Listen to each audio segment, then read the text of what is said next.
Welcome to another episode of the Tobago House of Assembly's Post-Executive Council Media Briefing. This week, the Secretary of Community Development and Culture, Dr. Denise Soifat Angus, addresses the media. Carnival 2014 has proven that Tobago's Carnival is not just alive and well, but certainly thriving nicely. On Monday and Tuesday, the number of tourists playing mass and spectating mass was definitely increased. The bands showed growth with the increasing numbers of young people and children in costumes. More observers overall were seen, and the quality of the mass undisputably elevated. The creativity and exuberance of the band leaders must be emphasized, as we saw the emergence of unknowns who captivated the judges and won their votes in various categories. I am heartened that this year saw more collaboration between the stakeholders and the Division of Community Development and Culture, the Tobago Carnival Committee, the Tobago Festival Commission. All must be commended for their hard work, dedication, and willingness to work together to nurture the potential of Carnival in Tobago. I emphasize that everyone has a critical role to play, and it was laudable that priority was given to using a non-public forum to address many of the challenges that no doubt resulted in the overall positives for the season. Proof that you certainly don't need Bacchanal to have a good carnival.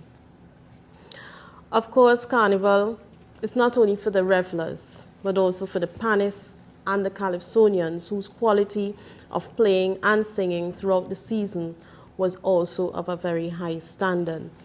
Heights that broke records in the number of pan groups and Calypsonians who qualified on the national scale. And to give you a little more information on that, we had this year the most ever pan groups qualifying for the semi-finals. We had 11 groups qualify, and in addition we had 6 that were able to move on to the finals. I therefore want to again congratulate even the winners in the finals in Trinidad in the large category, where the first place, actually Pan Elders, was arranged by our very own Duvon Stewart. The second and third place went to Buccaneers and Steel Explosion, and the fifth place went to Cats and Jammers, and therefore we congratulate all of them for a job well done and putting Tobago on the map. I believe we also had some qualifiers in the finals where they I believe our boys would have qualified in the top 10. So we congratulate all of them for that great showing. Of course, the Calypsonians this year were not to be left behind, and we celebrate that actually 10 of them would have qualified to go to Trinidad in the adult Calypso group. 9 who would have made it to the stage and 1 reserved. And this, to echo Mr. King's sentiments, that this has been the largest ever number of Calypsonians who qualified to get into the semi-finals. Of course, clearly they continue to even though they continue to do well on the semi-final stage, we are still yet to have persons from Tobago qualifying into the Dimanche Gras. But I'm sure we will continue to work with TUCO, work with the Calypsonians, put the necessary workshops and trainings in place, and give them the platform for exposure and experience, such that one day we can sit at home and really take pride in seeing one of them displaying their talents on the Dimanche Gras show. I also need to commend the proliferation of young soca artists on the Tobago scene, which I can say is also indicative of the maturity of Tobago's carnival. The Saturday Kiddies Carnival in Scarborough recorded increased participation with over 800 masqueraders, and similarly in Roxborough on Sunday. Both areas were commended to be much better organized, which resulted in a steady flow of bands that were much appreciated by the onlookers. The Sunday experience was attended by many tourists from the cruise ship in the port on that day, and I'm sure that the many vendors who were out there were adequately compensated for coming out to work.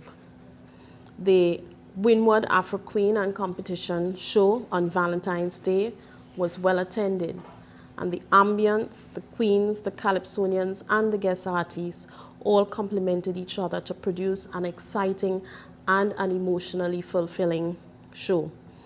Congratulations are extended to the winners from Miss Betsy Hope, that is Annalisa Roberts, and also Mr. Kenneth Thomas Punchin. And of course, I really want to let the Windward Committee know that yes, I was pleased with the show. I think they did very well in terms of their organizing, and I also thank the Carnival Committee and Festival Commission along with them for the success of the activities. For all J'ouvert activities, I wish to commend the organizers yet again and the revelers for their commitment to safety, resulting in no incidents in any of the areas from the Monday morning experience. Roxborough continued to be the hub of activity, with their usual large numbers seen. This year, it appeared those numbers were rivaled by the Crown Point J'ouvert, with notably significant increases of both domestic and international visitors in the bands in the Crown Point J'ouvert. The President, His Excellency Anthony Carmona, and his wife were even among those counted. Though Scarborough J'ouvert continues to lag behind the others in activity levels, this year I must especially commend and congratulate the band leaders who had the courage and took responsibility to begin the revival of the J'ouvert in Scarborough. And to name a few, the Bagatelle Youth in Action, Island Mix, Modern Mud Mass with their Queen Show and the J'ouvert Band, Mount Grace, and of course individuals like Mr. Leacock and Mr. Opukuwari, and all others whose commitment to this art form and to Scarborough must be highly commended. So though the numbers were certainly not as high as Roxborough and Crown Point, it was an increase over last year's attendance. A lot more has to be done, and meetings would certainly be held with persons and groups committing to finding and implementing a solution for the Scarborough area. On Monday, both in Scarborough and Roxborough, we had numerous activities, and for the first time this year, the Calypsonians were given the opportunity to contribute to the product on Carnival Monday in Scarborough. Many of them entertained the crowd in the gap between the mass bands. I believe about 10 or more Calypsonians would have been given the opportunity to come and sing on that Monday at Market Square. And that is usually a space that is reserved just for the masqueraders. But at this time, we must encourage that Monday and Tuesday is not just about masqueraders, it's not just about Pan, but certainly we can involve the Calypsonians who are a key part of the carnival experience. The initiative was a very exciting experience for all, with positive feedback from the Calypsonians. And therefore, we will no doubt review it and strengthen it so that we can continue next year. The 400 plus traditional masqueraders kept the authentic history of the carnival intact. And of course, the Monday night mass continued to keep its vibrancy from over the years, although there was one unfortunate incident that apparently resulted in 2 persons being hospitalized. Tuesday saw what appeared to be all of Tobago converge on the town with about with about over 1,000 masqueraders in their full splendor. It was truly amazing to observe the creativity, to understand the depth of research done by the band leaders, and to appreciate the time invested to execute the seamless theatrical portrayals at judging points. Band leaders must be commended for their passion and dedication to the art form, and also for their attempt to make it onto the road earlier this year. We recognize that the change in the route agreed to by all would have contributed to a heightened experience for spectators as the gap between bands was shortened and the excitement of the clashes were increased. The strategy recommended by Pan Trinbago and supported by the Commission to have a Pan City at the Coast Guard area not only eased the congestion and clash between Pan and the music trucks, but allowed Pan lovers a comfortable space to enjoy Pan with close proximity to the judging point at Ashura Court. The Mud Mask group of at least 10,000 strong must be congratulated for their consistency in numbers that included local, domestic, and international members, and were able to satisfy an expectant audience as they descended upon the town without incident to place their mark on the carnival in Tobago. It is clear that many of the strategies implemented over the last 2 years are certainly beginning to take form. Carnival, however, will not be complete without results. And I know that you all have already received results from Monday, and I believe some of those results from Tuesday are already out in the public domain. But I would like to, again, congratulate all of the persons who would have participated, but especially to talk about on the Tuesday parade of the bands.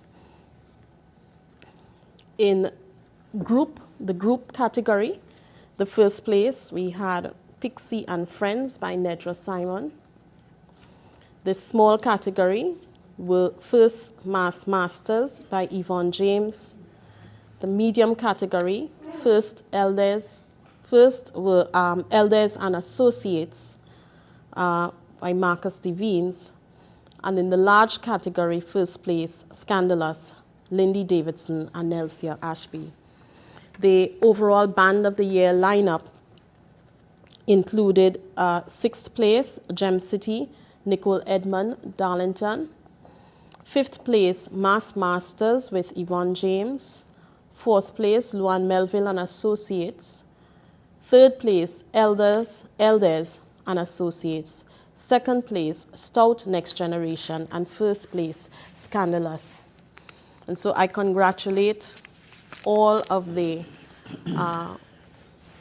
winners for the year throughout the whole season, from the time we started at the Shore Park complex with a number of our activities there. And let me say a special thanks to all of the stakeholders who would have been flexible enough to hold discussions and to ensure that we could have used the Shore Park complex, those who would have utilized the indoor space and others who would have utilized the outdoor space, where we had the pans, and inside, of course, we had Tuco with the Calypsonians and also the Mass and their masquerade with the preliminary and the finals, King and Queens of the bands. And I want to say thank you to them for being that flexible and accommodating us in the new space. In closing, I wish to place on record my sincere thanks and appreciation to the judges. Their work is never an easy one, but their professionalism and timely coordination must be admired. Thanks to the caterers and even all the vendors who took advantage of the opportunities offered for economic gain during this carnival season. Again, our stakeholders, Mr. Ainsley King from Tuco, Mary Toby in her absence from Pan Trinbago, Mr. Terence Sadiford, NCBA, Gemma Bedlow, TCBA, the Windward Committee, Mr. Julian Celestine and his team, the Crown Point Committee, Mrs. Archer and her team, the Mud and Mud group. Of course, we cannot do anything without the fire officers, the police, TEMA, and the Shore Park Committee, the contractors. All of them must be commended for their professional approach and willingness to be a part of the solution in contributing to the overall success of the Carnival Product 2015. I join many in observing the improved coordination of all of the events and in general preparation for all of the Carnival season, and therefore I congratulate and thank the Tobago Carnival Committee, the chairman, Mr. Winston Gordon, Mr. Jesse Taylor, Mrs. Annalise Connett, the manager, Mr. Eric Powder, the marketing director and deputy chair, Mr. Clyde McNeil, and the chairman, Ms. Victoria Mitchell, and all the other commissioners. I must say that implementing the mandate to have 2 separate committees for Carnival and for Heritage has afforded the opportunity of time to both committees that has begun to see a more defined product in each of these areas. Lastly, I wish to thank my administrator, Mrs. Claire Davidson Williams, the coordinator of culture, Ms. Glenda Rose Lane, and their staff for the many developmental programs delivered throughout the year that is beginning to bear much fruit. From the workshops in Calypso writing, where we would have collaborated with TUCO, the platform for the vintage Calypso competition that would have allowed the Calypsonians to continue with fine-tuning their craft, to the support in teaching of the pan instruments, where we would have supported many of the panyards in their tutoring of their students there during the summertime, and also in their providing a program for capacity building of the leaders of the PAN organization. Of course, the extensive training of the judges prior to the Carnival season, and the Carnival Educative Schools project that increased awareness of the spectrum of arts and created a momentum for participation. Additionally, we took pride in the qualifiers for the Calypsonians who qualified for the semifinals, and normally they would come to the division individually and asked for grants. And we were able to take an average of what persons would have received over time and invested prior to them asking $10,000 to each of them to ensure that they had the very best chance of qualifying to the finals. We also, this year, another new initiative we would have done that I really feel good about is giving all of the artists the opportunity within a 2-week span to go onto the air. 91.9 FM Street Beat. I really want to say thanks to them for collaborating with us on this initiative, because, and Mr. King would bear me out, that during the Carnival season, many of your grassroots artists will never hear their songs heard. Normally, the popular ones will, have their songs being played, but seldom do you hear the average Calypsonian out there having the opportunity to have themselves heard on radio. And I think if it is one thing that we would have done for that, for the whole group, because it was not just the Calypsonians, the band leaders were able to go and share about their activities, preparing for the Monday and Tuesday. And therefore, we feel very good that we were able to give them this platform, a predictable platform of exposure. And I feel heartened that I think they would have done more than 60 interviews that not only included artists and band leaders and the PAN fraternity, but also included tourists and other stakeholders around. So I want to say thank you to them. And we look forward to collaborating on future initiatives like that.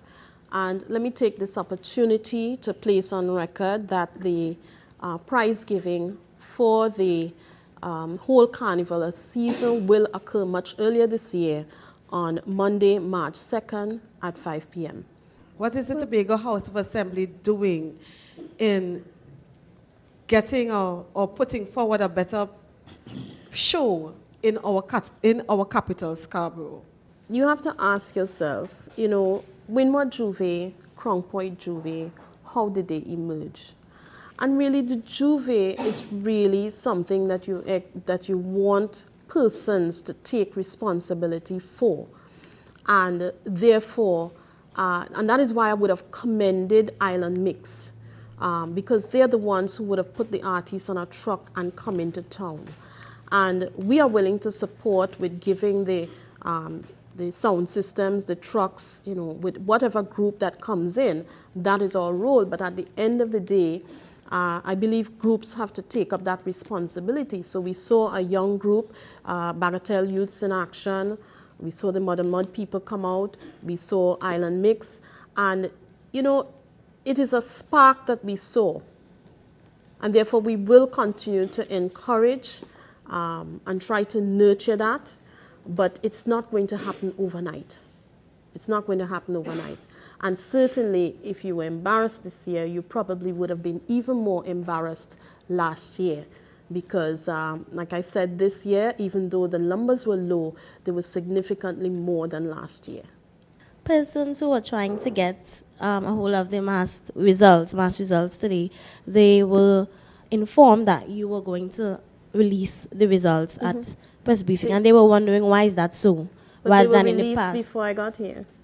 Okay, yes. But they were in your possession because you released it here. So they were wondering why is it that rather than in the years, as in the past, the Festivals Commission would have released it. Why is it that you released it? They just were wondering. I wasn't aware of that. I mean, I've always come, since I have been here, I have always come here and released results. Yeah? So I don't know anything about that. But I do know that right before we got here, packages were sent out or emails were sent out with the results. Do you have a breakdown of the number of the costing of Carnival this year? Because I know you gave the overall figure of 30 million that was spent. So we're just trying to figure out, how this money was spent. 12 million was budgeted. Up to a maximum of 12 million was to be utilized. Okay? That is what I would have stated. And therefore, given that we just finished Carnival on Tuesday, I rather doubt that the manager would have paid out all of the invoices and everything to come up with an actual amount of what was spent. Okay. So as soon as he's able to come up with that information, I'm sure you'd give him some time. As soon as the manager has completed paying his bills and he has a proper expenditure statement for us, which is prepared every year, of course I'll be willing to share that information with you all. If you were to describe the production, the 2015 production, Carnival production in Tobago, what would you say it was like? Was it a success? How was Carnival 2015 in Tobago? How would you describe it? I consider it a success. I consider it that we continue to grow and we continue to develop, and therefore, just from those standpoint, I indicated the numbers, indicated the increased activity of the tourists who were both spectating and participating, increase of the numbers of people who were onlookers, the number of youth and children in the bands. I mean, by all of those indicators, I consider it to be a success. Am I expecting to see more next year? Of course. Why isn't something being done or workshops being done year-round so that when Carnival comes, people are already fully prepared just to take on Carnival as opposed to going into a workshop a couple months before Carnival really starts? Well, I disagree with that statement because there are various types of workshops. And we would have invited the media and reported in the media that during the earlier in the season, mid-year, we would have done calypso writing workshops, we would have done pan workshops, we would have done capacity building workshops for pan, the pan leaders, And I mean, there are various workshops done during the year. Thank you for staying with us for the Tobago House of Assembly's Post-Executive Council Media Briefing for the week ending February 21st, 2015.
A message from the Trinidad and Tobago Fire Service.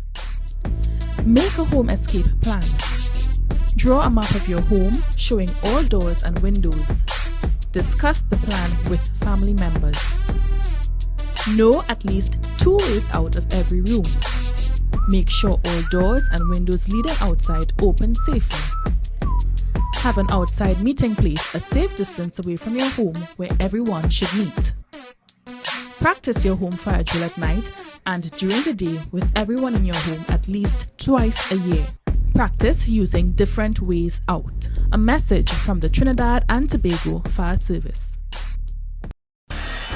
CERT Tobago, ready to provide your community with the highest degree of professional services in emergency response. Contact CERT Mariah at 660-0065 or CERT Speyside at 660-6096.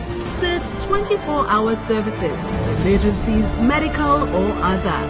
CERT Pro, the new face of emergency management.